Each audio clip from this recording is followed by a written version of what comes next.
साथियों, आचार्य रामचंद्र शुक्ल हिंदी आलोचना के शिखर आलोचक शुक्ल जी का इतिहास, उनके निबंध, उनके अनुवाद और उनका लिखा, उनका दिया हुआ इतना सारा साहित्य, जिस बौद्धिक प्रखरता और ज्ञान के तमाम धरातल को नए आयाम प्रदान करता है।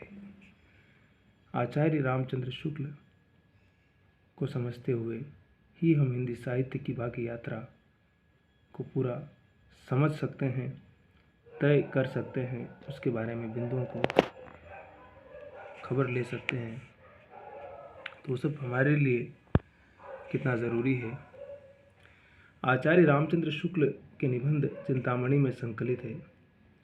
शुक्ल जी द्वारा निबंध क्षेत्र में पदार्पण करने से हिंदी निबंध को नए आयाम एवं नई दिशा प्राप्त हुई। वस्तुतः निबंध कला के सभी गुण इनके निबंधों में उपलब्ध होते हैं। शुक्ल जी के निबंधों में भाव एवं विचार का अर्थात हृदय एवं बुद्धि का संतुलित समन्वय है। गहन विचार विधियों के साथ साथ रसपूर्ण छींटे यहाँ सर्वत्र बिखरे हुए हैं। शुक्ल जी के निबंधों में चिंतन की मौलिकता, विश्लेषण की सूक्ष्मता एवं शैली की प्रौढ़ता के साथ दर्शन होते हैं। के निबंधों के संबंध में यह निर्णय करना दुष्कर है कि वे विषय प्रधान है या व्यक्ति प्रधान है। निबंध कला के बड़े जबरदस्त मास्टर है शुक्ल जी। बाद में हजारी प्रसाद द्विवेदी, कुबेरनाथ राय, कई लोग आते हैं।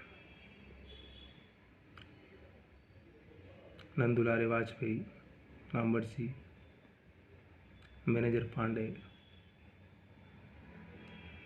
उनमें व्यक्तिगता का तत्व भी है और गंभीर विवेचना तथा सूक्ष्म विश्लेषण भी। भाषा की दृष्टि से उनके निबंध हिंदी निबंध का आदर्श रूप कहे जाते हैं। उनका वाक्य विन्यास सुगठित एवं सटीक है। प्रत्येक शब्द स्फटिक मणि की भांति अपने उचित स्थान पर जुड़ा हुआ है, जिसका कोई विकल्प नहीं है।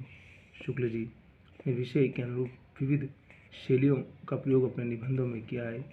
वस्तुतः शुक्ल जी के निबंधों में वे सभी गुण मिलते हैं जो गंभीर विषयों के निबंधों के लिए अपेक्षित हैं। भारतेंदु युग को की मौलिकता से ओतप्रोत होते हुए भी वे छिछलेपन से दूर हैं तथा द्विवेदी युग की विचारधारात्मकता से युक्त होने पर भी उनमें शुष्कता का अभाव है। मतलब अपने ही युग में रह करके अपने ही युग की सीमाओं का अतिक्रमण करना अगर किसी को आता है तो आचार्य शुक्ल है।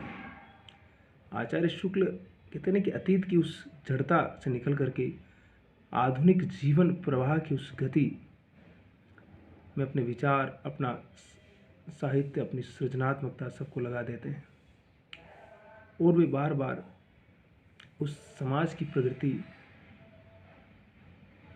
उस समाज का उत्थान उसके अपने भीतर ही देखते हैं और वो चाहते हैं कि समाज अपनी जड़ता को छोड़ के आगे निकले, अपने आप का मूल्यांकन करे, अपने आप को समझने का जोखिम उठाए।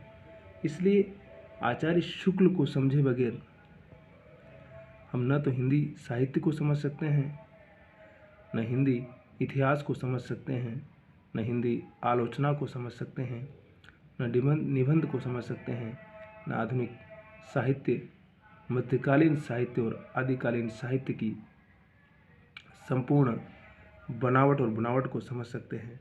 इसलिए आचार्य शुक्ल से रूबरू होना बहुत ज़रूरी है हमारे लिए। हंसते रहिए, मुस्कुराते रहिए। और आचार्य शुक्ल भी बहुत मुस्कुराते थे। हजारी प्रसाद द्विवेदी के ठहाके तो हिंदी साहित्य में सब तरफ प्रसिद्ध हैं। इसलिए मस्त रहिए और आबाद रहिए।